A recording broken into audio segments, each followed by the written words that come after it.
Champions trophy 2025లో team India విజేతగా నిలిచింది. Dubai వేదికగా జరిగిన ఫైనల్లో న్యూజిలాండ్పై 4 వికెట్ల తేడాతో నెగ్గిన టీమిండియా చాంపియన్స్ ట్రోఫీ 2025ని ఖాతాలో వేసుకుంది.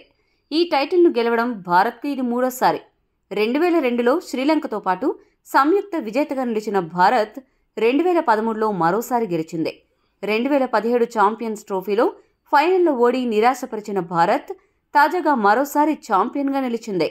అయితే ఈ మ్యాచ్లో ఒక ఆటగాడి గురించి ఆసీస్ ఆటగాడు పాంటింగ్ కీలక విశ్లేషణ చేశాడు.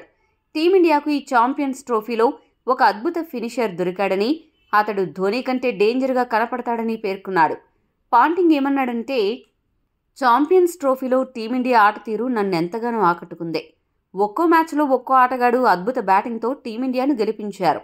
ఇక ఫైనల్లో అయితే ఆటగాళ్లు అందరూ అద్భుతంగా ఆడి సమిష్టిగా రాణించి ఆకట్టుకున్నారు. అయితే ఈ టోర్నీలో ఒక ఆటగాడు ప్రత్యేకంగా ఆకట్టుకున్నాడు. అతడే కేఎల్ రాహుల్. ఈ టోర్నీలో కేఎల్ రాహుల్ ఫినిషర్ పాత్రలో అద్భుతంగా రాణించాడు. 5 మ్యాచ్ల్లో 140 పరుగులు చేశాడు.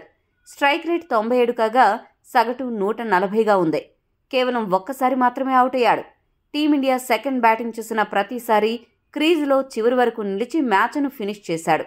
కివీస్తో జరిగిన ఫైనల్ పోరులో కూడా రాహుల్ 34 పరుగులతో అజేయంగా నిలిచాడు. సెమీఫైనల్లో ఆసీస్పై దూకుడుగా ఆడి అదరగొట్టాడు. ప్రస్తుతం భారత్కు హార్దిక్ పాండ్యా, కేఎల్ రాహుల్ల రూపంలో 2 ఫినిషర్లు ఉన్నారు. మిడిల్ ఆర్డర్లో జట్టుకు వెన్నెముకగా కేఎల్ రాహుల్ తయారయ్యాడు. పరిస్థితులకు తగ్గట్లు ఆడుతూ మరో ధోనీలా తనను తాను మార్చుకుంటున్నాడు. అచ్చం ధోనీలాగే సరైన డిఆర్ఎస్లు తీసుకోవడంలో కూడా రాహుల్ ముందుంటాడు. కేఎల్ రాహుల్ ఇలానే కొనసాగితే రోహిత్ శర్మ తర్వాత టీమిండియా కెప్టెన్ అయ్యే అవకాశాలు కూడా ఉన్నాయి. కూల్గా ఉంటూ తన పని తాను చేసుకుపోతున్న రాహుల్ టీమిండియాకు దొరికిన నయా ఫినిషర్ అని పాంటింగ్ పేర్కొన్నాడు. పాంటింగ్ చెప్పినట్లు కేఎల్ రాహుల్ టీమిండియాకు దొరికిన నయా ఫినిషర్ అని భావిస్తున్నారా? కేఎల్ రాహుల్ మరో ధోనీ కాగలడా? మీ అభిప్రాయాన్ని కామెంట్ చేయండి. మరిన్ని స్పోర్ట్స్ అప్డేట్స్ కోసం మా ఛానల్ను సబ్స్క్రైబ్ చేసుకోండి.